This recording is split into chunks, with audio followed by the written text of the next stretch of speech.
Today's podcast is with another former teammate of mine, Reilly Hennessey. He was the quarterback this year, 2022, for the Schwäbisch Hall Unicorns. He actually played for the Unicorns for one game, the German Bowl, in 2021.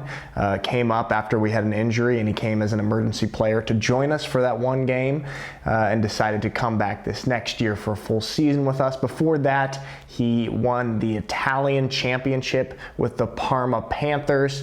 He is probably one of the top quarterbacks playing out here in European football, close friend of mine, and so I really enjoyed talking with Reilly Hennessey. The podcast has started, so... What's the name of the podcast? It's called The Imported Podcast. Okay. What do you think of that? It's because... I like it. The Imported Podcast. I was going between that and Imports Uncut. Do you have a preference? I like the play on import. Like, I feel like, obviously, you being a tech guy and with all this stuff, like, there's a lot of import with technology as well as the definition of us playing over here. Yeah. I hadn't given it much thought, obviously. I feel some hesitancy in your voice. I feel like there's potential there. Okay. And I feel like I don't not like it. I just feel like you could take that somewhere. Like you could there's something in there, but so you're saying it's a good starting point, and then we can work on it. I think so. Yeah, I think so. All right. So if you think of a better name, go ahead and tell me, and then I'll change the name. And for sure. Yeah, I do some branding work on the side. And well, the podcast is pretty small, and we're not going to be able to afford to pay you for your gig work, but we can give you credit. Okay, to be used at a later time. Yeah, I'll talk to your people. Awesome. Thanks, man. Reilly Hennessey, the reigning MVP of the German Bowl. Yeah. That was a few weeks ago. How do you feel? How do you feel after the season? Still a little sore, to be honest. But no, I feel good. It was awesome. It was kind of before every season you start with kind of a picture of what you want the season to look like. Yep. And this was one of those times where it went exactly how you pictured it. Literally 17-0, didn't lose a game, 2 championships, awesome German Bowl MVP. How did your first season in Germany end up compared to your expectations of it? Yeah, it's hard to define, I think, what my expectations were.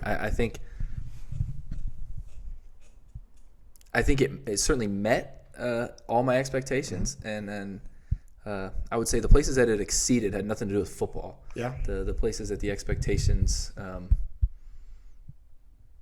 were so much better were just like, the getting to know the people, getting to know the organization, the town, the culture of Germany was certainly very different than what I came from, and so those sort of things that you can have an expectation, but without the knowledge and without actually living it, it's really hard to define. So the people exceeded your expectation. I exceeded your expectations, is what you're saying. Well, I'm.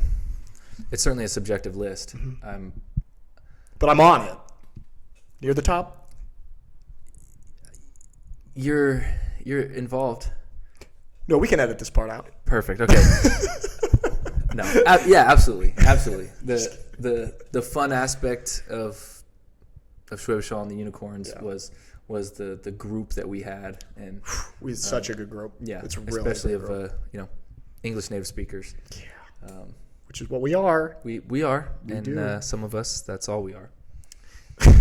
No, you're more than that, but that's not much more.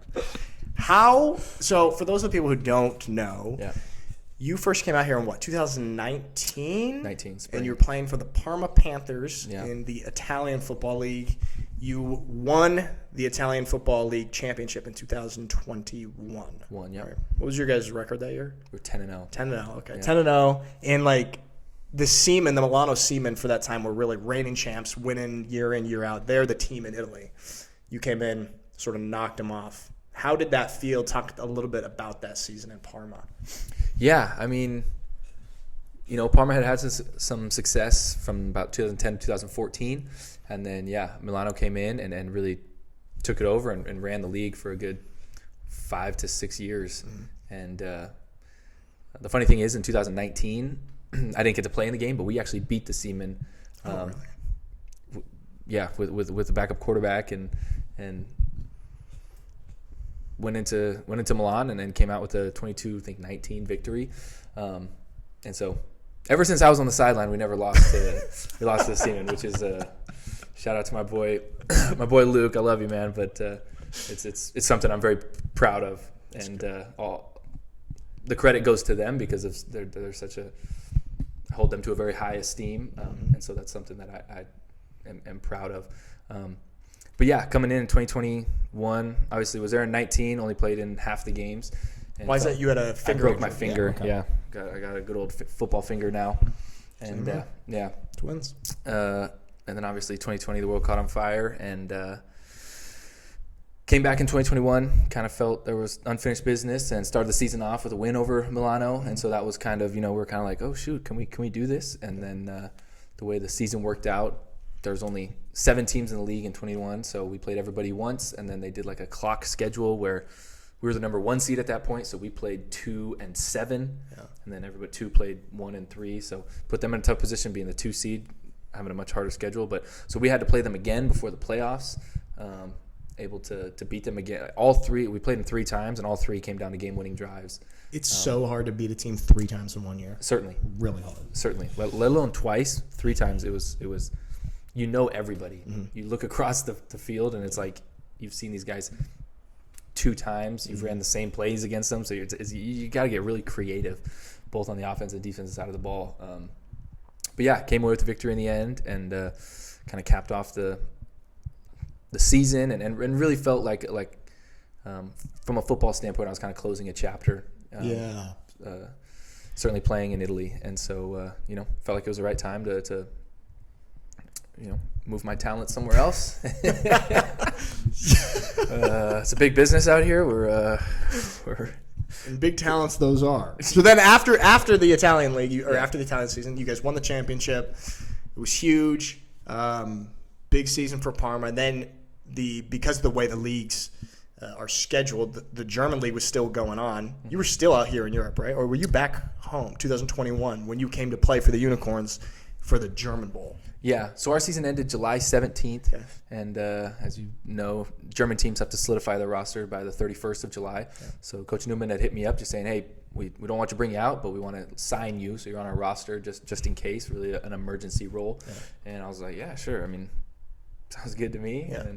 And so I did that, and then I went home for the whole month of August, and was home for August, but then came back out in September to coach the under-18 Parma Panthers. And I was actually enrolled in a graduate program that I was about 3.5 weeks into when I got the call from Coach Newman saying, hey, we had an injury, we need you to come out. And the rest was. Was there any hesitancy to come, be like, oh man, I'm just really gonna come up here for a couple weeks and do this? Or were you excited or? Oh, when I got off the phone with him, I was there with, at the time, my current head coach. Yeah. And we were hanging out on the couch watching football, and I told him, yeah, I don't think I'm going to do it. And he's the one that looked at me and said, dude, go do it. Why not? That's cool that he was supportive of you doing it. Yeah, very cool. He's a cool guy. Definitely. And is a football guy and understands it and understands opportunities. And, opportunities like that don't come around often. And unfortunately, in the grand scheme of things, or I guess in the immediate future, probably didn't work out in his favor, but we've talked since, and he's admitted, no, man, that was the right decision for you, and that was the right thing to go do. That's the thing is when it's cool when people, even if it sort of stings them in the immediate, but it's good for you in the long term, when people can recognize that and be like, yeah, darn, I mean, would have been great to have you as our quarterback again, but what a great opportunity for you. But you coming into that little stint with the Unicorns in 2021, just to play the German Bowl, did you ever think that you'd come back and play for the Unicorns for a full year going into that? Going into it? Yeah. No. Yeah. Afterwards, yeah. Yeah? How – because you were – what was it, 3 weeks that you were here? 2.5? No, 10 days. Wow, it was only that? Yeah. Got here Wednesday of the bye week, and then we played the next Saturday. So what did you experience in those 10 days that made you decide, oh, you know what? I'll come back here. It seems like a cool spot. Besides how cool I was. For sure. Definitely. Yeah, the camera in my face all the time was certainly high on the selling point. And I got a mic in your face now too. So yeah. You're welcome. Yeah, just about a fist away. Yeah. We need to invest in these stands. Yeah, no, it's a small production. We'll get some money. So Okay. if you could just donate some. I came here asking you for money. No, but I mean, the level of talent on the team was certainly pretty eye-opening. There's very talented players in Italy, but there's steep drop-offs between about probably the top 6 guys on each side of the ball, and so here it's like, man, there's 11 guys on each side of the ball those are good football players, and that was exciting. Obviously the town is so unique. The not just from a support standpoint, but just from the authenticity of everything, authenticity of food, of architecture, of truly being able to touch and feel half a century or half a millennia old. Yeah, it's crazy. Buildings, the amount of history is just phenomenal. And for us guys out here doing this, I mean,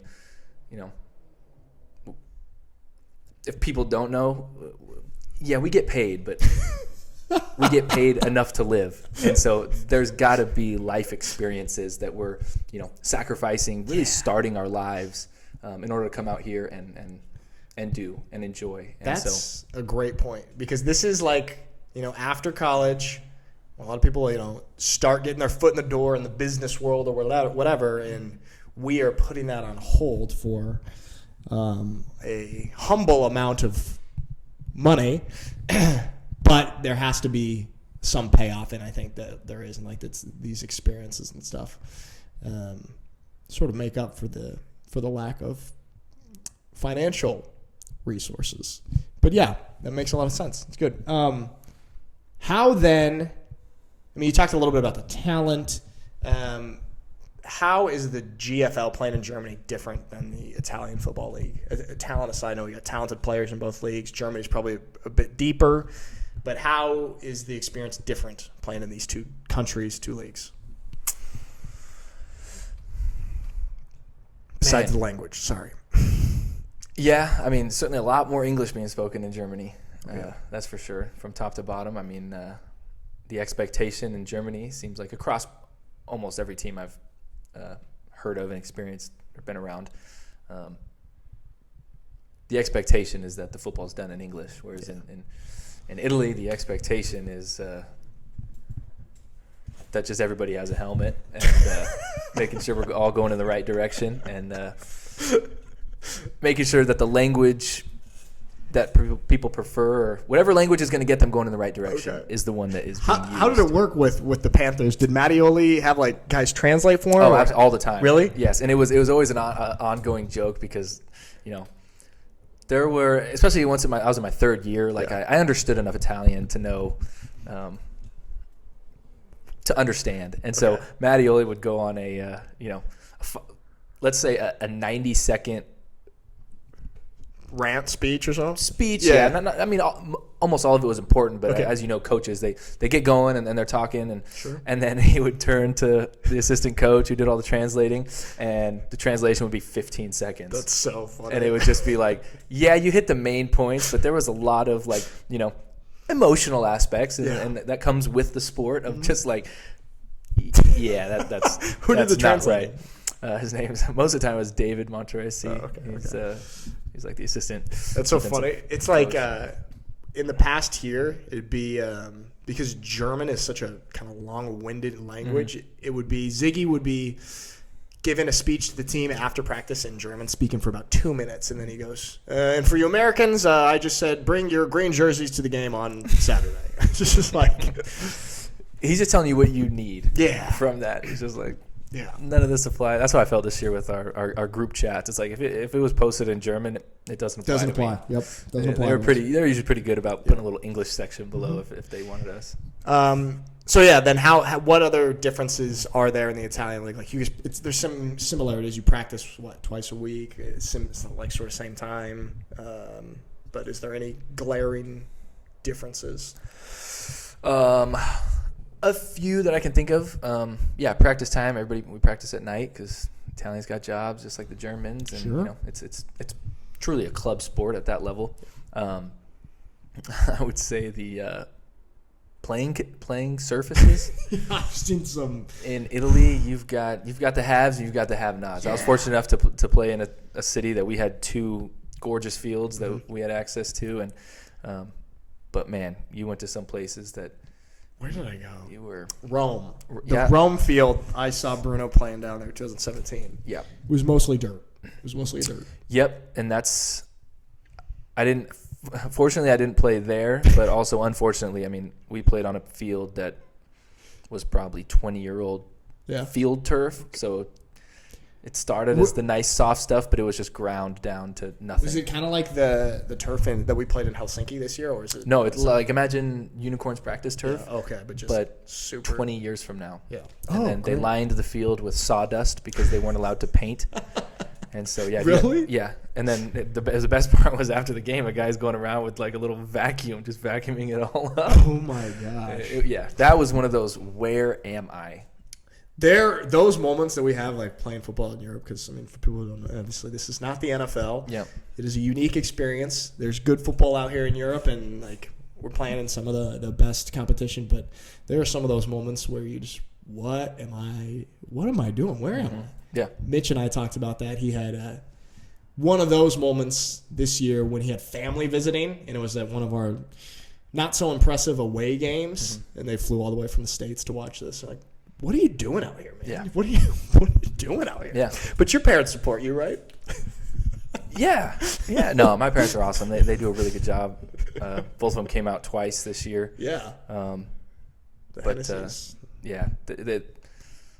It's not about the football for them. Obviously, they love to watch me, and they're very supportive. But I mean, for them, it's about getting a little taste of the experience, like we talked about, getting a little taste of the culture, taste of the what is my son doing over here for 11 months now out of the year. No, we saw them in Strasbourg. They're out here enjoying the European culture and stuff. Oh, absolutely. Yeah, Absolutely. Shout out to the Hennessey family. Yeah. What was I saying? Oh yeah. So, how about culturally between Italy and Germany? You spent about 3 years in Italy, and then you come to Germany, and we were just in Italy this weekend, and even just for a quick thing, it's different cultures. Yeah. How did you adapt, and what are some of the main differences with German and Italian culture that you struggled with? That I struggled with? I would say the social aspect. Yeah. Simply from the fact that this is my observation. In Italy, everybody lives very compact, fairly close to city centers, and they just have less space to themselves. Mm-hmm. So they do a much better job of utilizing public spaces. Yep. That doesn't mean they go outside more than Germans, because Germans go outside, exercise, ride bikes, walk. Sure There's thing. all sorts of paths all over.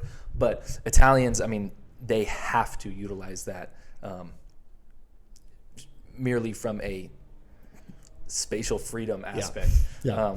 But as well as just, seeing their friends a lot or at least seeing their friends in a public social setting is very Italian, and very, making time to go down and just hang out with the people that you enjoy. Whereas Germans, in my experience, are much more like Americans. We're fortunate enough to have more space, mm-hmm. and whether that's in a house, whether that's just in like every aspect of basically the life. Mm-hmm. And so if you have friends, you're able to invite them to your house. You have enough space to entertain, have enough space to do that stuff. And so there's a little less of just the, kind of loitering downtown, which is an aspect that I fell in love with, because it makes you feel part of something. Yeah, it makes you feel like you're there. You're connected. It's connected. Like, thank you. I mean, even like when last year when we were at that one camp, I can't remember. It was outside of Parma. Where was that camp? In Reggio Emilia. Yeah, Reggio Emilia. I'm a professional podcast host. But then just when we went out for dinner in Parma, downtown Parma, and it was just, man, I was just blown away at just the lively vibe. And it's not like I don't see lively Saturday night vibes in German cities and stuff, but the Italian style of this, it's just, Italians live, man. They are alive. Yeah, absolutely. Absolutely. That's a great way to put it. Yeah. I mean, they're living in the moment. They're experiencing everything right then. And tomorrow, well, we'll worry about tomorrow. Why are you worried about tomorrow? Like, it's just. That's a great point. And there is, and especially coming straight from the U.S. to that, it was like, whoa, this is a much different pace. This is slower. Gives you time to think. Gives you time to, explore. Especially at that stage in my life, like explore yourself. Like, what do I want? What's important to me? So it's a good change of pace. Yeah. And I believe I know the answer to this, but which country's food do you prefer? It's interesting you say that. Just having lunch today on kind of a cold, overcast day. Yeah. I just had a schnitzel mit Bratkartoffeln and with a little gravy. Okay. And it was really nice. But I was thinking the same thing. Like in the winter, what would I be eating in Parma? And again, it's a lot of what we would consider raviolis and some basically like tortellini in broth and stuff like that. All year round, there's a reason that there's multiple Italian restaurants in every city and every country you go to. It's just so, it's a staple of simplicity yet elegant flavors and good words. I'm trying to talk it up. But no, that's truly what it is. It's making very simple dishes. Yeah. Taste really good, and anybody that's gone to Italy knows how proud they are of that fact. As they should be. I mean, I was actually just looking it up. I can't remember why I was looking it up, but it was probably for a video or something. But the top ranked cuisines in the world, and I looked at a bunch of lists, and every single list it was Italy at the top, every single one, and I do not disagree. But just like you were doing, German food's actually better than I thought it would be. I really like a lot of German food. Absolutely. And of course, making my decision to come up here, all the Italians are just like, come on. That doesn't make any sense. How could you want to go expose yourself to that? And, I didn't know what I was like, oh, okay, yeah, I hate sauerkraut. Like, you might be right. I don't know. But no, there's certainly parts of German cuisine, especially as the weather gets colder, that are just so comfortable and so enjoyable. Yeah. And yep. Absolutely, man. Absolutely. But it was, I will say, having a nice Italian pizza in Italy is just, we had that on Sunday night, and it's just, God, it's so simple, but it is so freaking good. Yeah. It's incredible. And I don't know why, but it can't be replicated outside of Italy. I don't know if it is truly an environmental thing, but there is a flavor and to me, having a pizza in Italy is so much lighter. Yeah, like if you were to have a pizza somewhere else, it feels heavy, and like Americans can't really fathom European pizza because like you order a pizza and you eat the whole pizza. Yeah, it's like imagine like a Domino's medium pizza. You could never eat that to yourself in the U.S. It's like you'd be. It's horrible. Can you even eat like American pizza now? Oof, I can't remember the last time I had. The one pizza that I consistently have is Costco pizza. When I go back, I mean, there's a Costco close to our house, it's not bad. Costco. I grew up with a very memorable motto from my father, which is, "If Costco doesn't have it, you don't need it." Wow, that is good. Yeah. Wow, Pat Hennessey with the golden wisdom. That's really good. Yeah, I mean, it is kind of the one-stop shop, and it has everything. You can even get you can buy vacation packages at Costco. Yeah, oh yeah. You can buy timeshares. Everything. Okay, that's good. That's really good. Yeah. Talking a little bit now, we're getting done a little culture. Back to the football world. What are you looking for to get out of football now? Because you've now won championships in Italy, undefeated, and in Germany, undefeated. And you've sort of done it kind of the top of the mountain, at least out here in Europe. What are you looking to get out of football? Because I imagine you want to keep playing. You're not going to retire yet.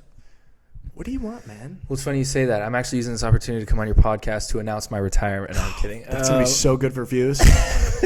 Can you just say that again? Can you say that exactly one more time? Okay, I'm going to use that in the clickbait. There you go. Retirement question mark. Yeah. Sorry. No. I still got a fire in me to play this game and probably the biggest thing is just to play at the highest level I can. Yeah. I mean, no offense to Italy, but I mean, no one in Europe would argue that German football is better than Italian football. Mm-hmm. And so kind of, like I said earlier, kind of feeling like I had done it in Italy. I was looking forward to the new challenge of, okay, let's get around a whole new team, new opponents. Once you play in a league, any league out here, you get fairly familiar with the opponents in the league. And so coming out here and having a whole new slate of opponents and, feeling pretty good. And it's not lost on me that, like, my success, a lot of my success is contributed to being on just really good football teams. And throughout my whole career, I've been very fortunate to play on good football teams. Oh, yeah, I've got a point about that. Which certainly helps my... You destroyed our brother Joey in high school, right? We did. That's a core memory. That's a tough point for our family. There's just a lot of pain in our family from that. Yeah. I mean, but again, I was surrounded by a lot of talent, so I just got to throw the ball out there and watch Joey run and chase him all game. So it was very enjoyable. But yeah, so I'm still, trying to. I'm not one of those guys that's like trying to prove anybody wrong. Yeah. If anybody, if anything, I'm trying to prove people right. Like I really look forward to the challenge and to the belief in myself that to prove the people around me right about the fact that I can still play and I can still be successful and I can still play at a really high level and bring success along with me.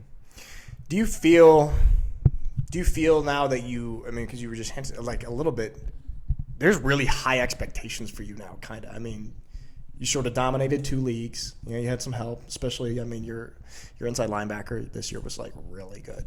Yeah, Bach did a great job. Yeah. He. God. Yeah, and the other one, both of them. No, but So you're like I said, you're and then you were German Bowl MVP, rightfully so. Really put on a show, especially with the legs, man. That's really good. The secret is to run scared. Yeah. No one talks about it, but that's deep down. That's what you do. I'm terrified of getting hit. Oh, that's good. Well, it's good results.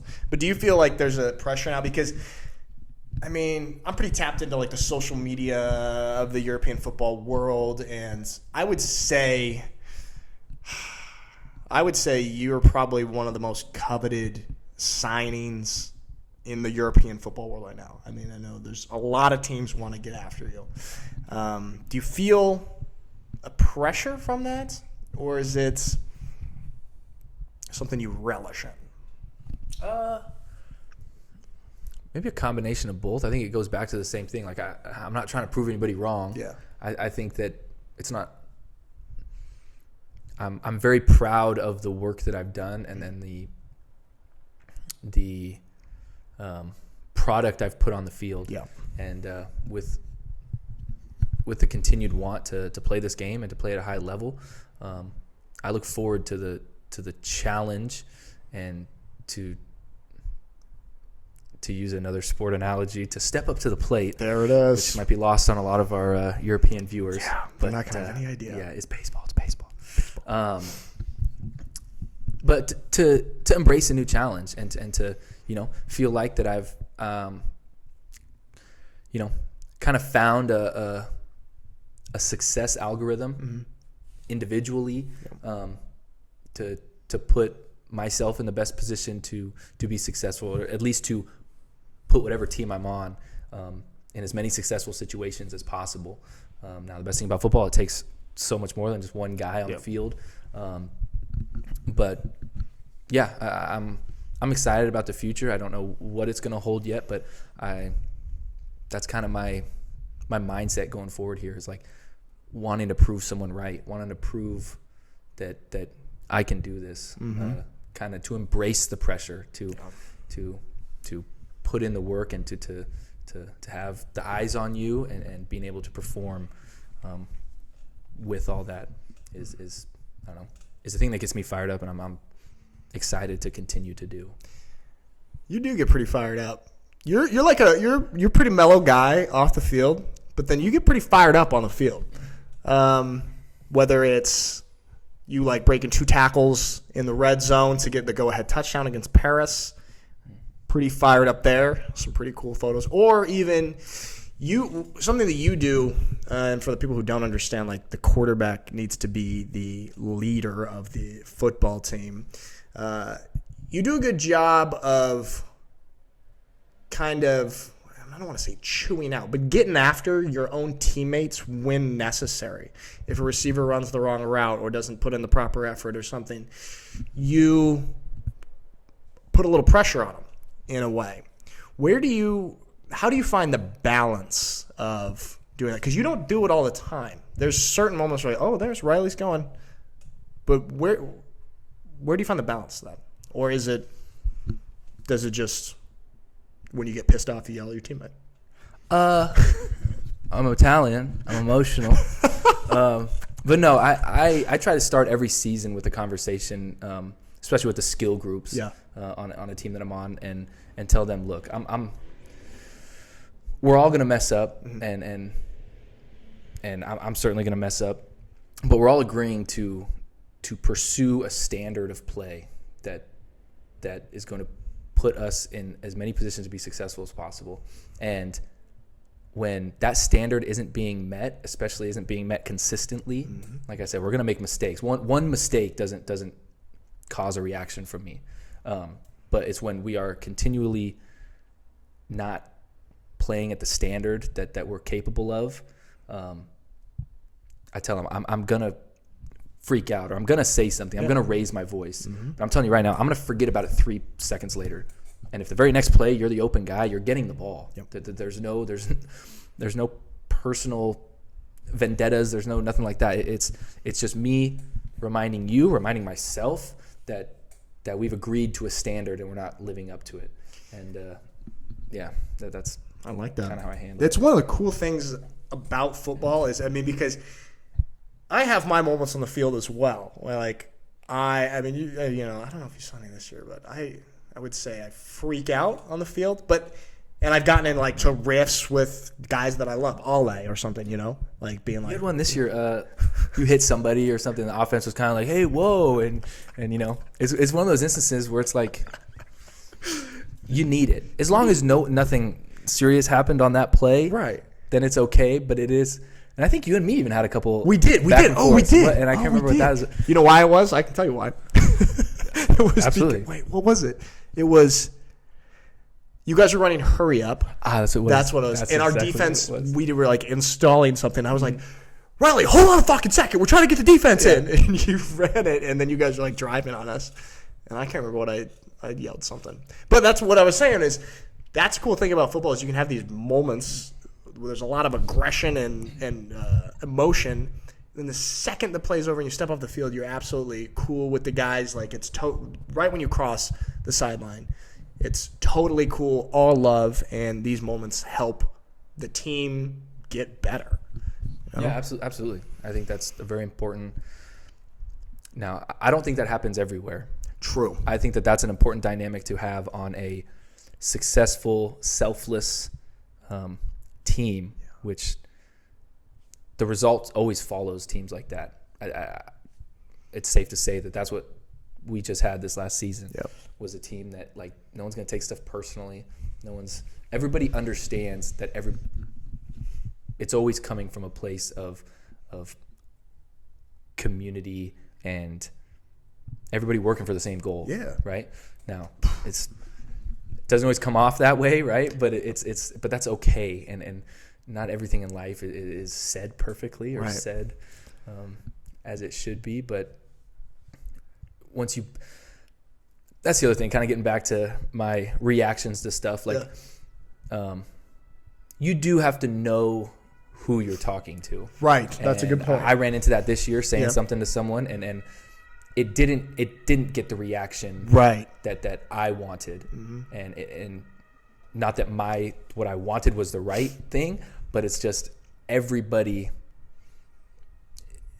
reacts differently. And so, sometimes you have to go back and say, hey, look, guys, again, kind of reiterate, I love you. This isn't personal.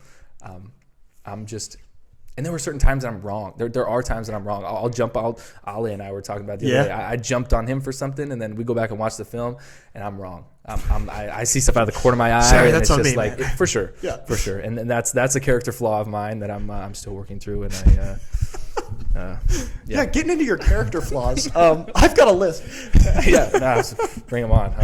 No, I like that point because I think we have a really good culture here on our team, and there are places and teams and situations where if you or I react in the way that we often react, it doesn't work and it doesn't move in a positive direction. But I think the culture that we've got here, everything just aimed towards one goal, and it's all love, and it's all for being a better football team. It ends up being positive. Thanks. Speaking a little bit more about the quarterback position. In every, you get imports in every position, all sorts of positions out here. We'll take the GFL, for example. But it's very rare to have, and then you'll have European players play at every single position and be, starters and great players. But it's very rare for a team to not bring in an import American quarterback and to play quarterback with a European quarterback, with a homegrown German guy. What is it about the quarterback position? And I mean, I know the answer, but just for people, I know everything. I'm like really, really smart. Wicked smart. But what is it about the quarterback position, the nature of the position, the skills needed that just growing up through the American program helps you find success with it out here? Yeah. It's said to be the hardest position to play in sports. I believe that. Which I do too. Yeah. From the amount of not just physical expectations, but also mental expectations, mental preparations. I mean, it's in a lot of cases, it's your job to make sure that everybody else is doing their job. Yeah. But not only that, it's your job to distribute the most important thing in the game of football, which is the ball. Mm-hmm. And I mean, it's most similar to, I guess, playing point guard. Yeah. But point guard is very reactive. We're going to ignore that. Yeah. Cabs here. Yeah. Where point guard is I would say, very reactive, kind of seeing stuff and immediately doing it. Where quarterback, certainly that still exists, but there's a lot of proactivity of diagnosing defenses and understanding strengths and weaknesses of every possible defense that you could see from a play-to-play basis. I mean, it's not like basketball where they line up right in front of you and they're playing man the whole time. And a defense will line up like they're playing man-to-man defense, and then all of a sudden they jump into a zone defense once you already snap the ball. So now you have the ball, and everything's different than when you looked at it before. And I think the biggest thing is the level of specific training that exists in the U.S. that doesn't exist out here. Yep. Simply, I mean, it just comes from a population standpoint. There's not enough of a market of sorts out here to make that feasible. Right. From a talent standpoint, there are unbelievably talented quarterbacks and guys that can throw the football, but they just haven't had the specific training that exists. It's no different than soccer. It's us and soccer. Exactly. Yeah, exactly. I mean, there's point. academies and everything like that for soccer players, and in the U.S., I mean, there's specific quarterback training and stuff like that. Gosh, I was in from 11, 12 years old. Yeah, that's what I was gonna ask. Like, I mean, you've been playing this position, and there's so many skills and qualities that you need to be successful quarterback, from the physical to the mental to the like leadership. It's just so much stuff. But it's like, yeah, I like the comparison to us in soccer, because we Americans have one guy playing in major soccer leagues in Europe. What's the guy's name? Do you know this guy's name? You know what I'm talking about? There's one guy. Exactly what you're talking about. Yeah. Gosh, I forgot his name. But we have one. And it's just like Germany had like Marco Ehrenfried, basically. It's the equivalent. Yeah. We did win 2 German Bowls with him. Yeah. But yeah, it's it's got to be the hardest position to play in sports. Certainly when you tie the physical and the mental aspects. And then also just intangible aspects. Like, I mean, the amount of pressure, the amount of you get to touch the ball every play. Mm-hmm. Everything goes through you. Everything that goes well, but most importantly, everything that goes poorly. Yeah. And you know, a lot of guys that got much stronger arms than me and much more accurate and can do a lot of those things. But if you can't make a mistake and then come back and rebound from that mistake, then quarterback is not the position to. I always wonder that, like, how. I mean, I know how it feels to mess up as a linebacker, to miss a tackle, and it feels shitty. But how does it feel to throw an interception or pick six? Well, the first initial thought, I was gonna say shock, because it's also shocking. Because he so rarely throws them, it's a shock. Try to, but is like, somebody tackle him. Like, I don't want to do it. Hey, somebody get that guy. Get that guy. And, you know, there's a combination of, like, you know, what's best for the team is getting that guy down, but also what's best for the team is, like, if I get hurt trying to get that guy down, like don't want to do that. That's also dangerous. But yeah, it's a feeling of just this instantaneous decision you made had instantaneous, just horrible, detrimental consequences. Yeah. And yeah, you just pick sixes. I actually almost like more because I get to go right back on the field, and so you get to kind of immediately redeem yourself. Where It's like the worst would be throwing a pick and then they go down and score a touchdown. It's like, yeah, you just wasted time now. Like, I wish we could have sped this thing up. Like, so you prefer to throw pick sixes? If I'm up by more than 7 already. Okay. All right. With less than a couple minutes left, yeah. No, I mean, that makes a lot of sense. It's just, everything just goes through you, man. A lot of pressure on your shoulders. I want to talk a little bit about the nature, the state of football in Germany and Europe right now. I mean, everybody knows there's a new league, the ELF, which is really taken off, and a lot of players, top-level players, are going to play in the ELF. What's your take? What do you make of all this that's going on? The drama between the leagues, the GFL, the ELF, IFL, all this stuff. What's your take on all this? There's positives and negatives with the whole thing. Biggest positive is giving European guys the opportunity to play high-level football on a international level. That's good. Not just like we talked about, not just playing against the same 7 to 8 teams every year where you basically know the names of all the guys you're going against and stuff like that.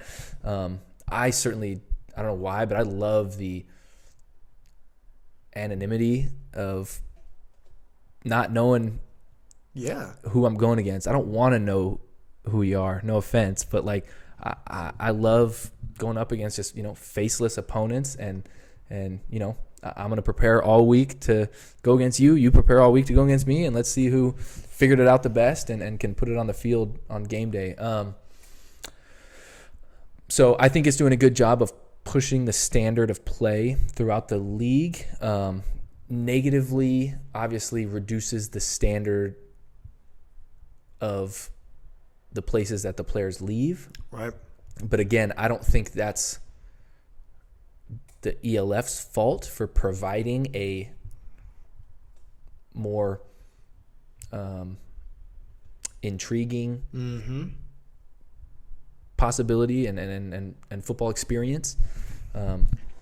And us imports it's kind of the best of both worlds. No matter what league we're in, we're going to have a fairly similar experience. Right. With the opportunities that are presented with us or to us. And I think it's a really cool premise to offer that same experience to European guys who have put the work in to earn and deserve those type of things. And I think that's a really cool opportunity that league provides.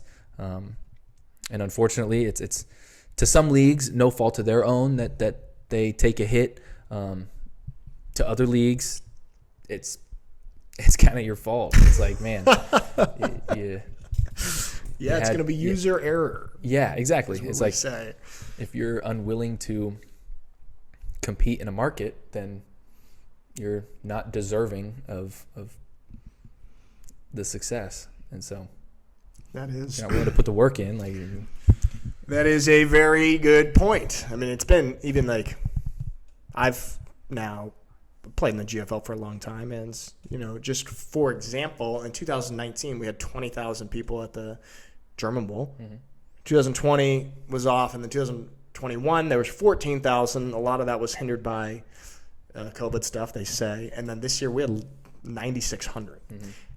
Seeing it go in the wrong direction is like quite frustrating from a player's point of view playing in the league, especially when you feel like there's moves to be made and stuff that could be done to combat this stuff and to compete. But the positive thing that you did say is it is so cool to see some of these European guys, like, for example, Gurgi, who played with us, the safety, played with us, wasn't getting paid or anything a few years ago, and now he gets the chance to play for the Polish team in the ELF and is like a full-time import. He's a professional American football player. He's from Serbia, and it's just like it's providing cool opportunities for guys like that. Where do you see yourself next year? I mean, you don't have to get into too many specifics, but obviously, like I said earlier, you're probably one of the most sought-after players in Europe, rightfully so. Should be one of the highest paid, in my opinion. I'll tell them about it. Tell them that. I'll tell them that. Okay. Do you how's your recruiting going this offseason so far? Yeah, good. Man, you're good at the mic. It's going good. It's always fun to explore other opportunities and like I said, similar experience with Italy is kind of feeling like, wow, okay, this what more is there to be done? And so, like I said, I'm continually trying to play at the highest level possible. Kind of prove to myself, like, man, you can still do this, and I mean, I'm available. If anybody's out there. His DMs are open. He prefers to be contacted via Instagram DM. And I mean, it's just that time of year, off season, and trying to figure out what it is I'm looking for, right. and first on my list is winning. I want to go somewhere that gives me the best opportunity to play at the highest level and win at the highest level, and so that's really what I'm looking for. And then on top of that, like we said, we're not making generational wealth out here, guys. So we're not creating generational wealth. So the experience that we're able to tie into, our time out here is where the value really is. Those are kind of the things that I'm in search of at the present moment. Reilly Hennessey, thanks a lot, man. Appreciate you coming on the show. Yeah, I appreciate it. It's been a pleasure to talk to you. I will not talk to you now once the camera's off, so if you have anything else you want to say to me, you can only talk to me while the camera's on. No, I can't hang out later. Yeah, I've been trying for a really long time, but I thought this was kind of my opportunity to. But now it's over, and door's right there. Door's Thank right you. There, okay. Can I get a ride home? I have a smart car, so there's only one other seat. And I mean, I could technically, but I'm busy. I have to edit this podcast. Right. So, Well, no, I'm kidding. thanks a lot, man. I drove my scooter. Reilly Hennessey. There it is, guys. Thanks for watching.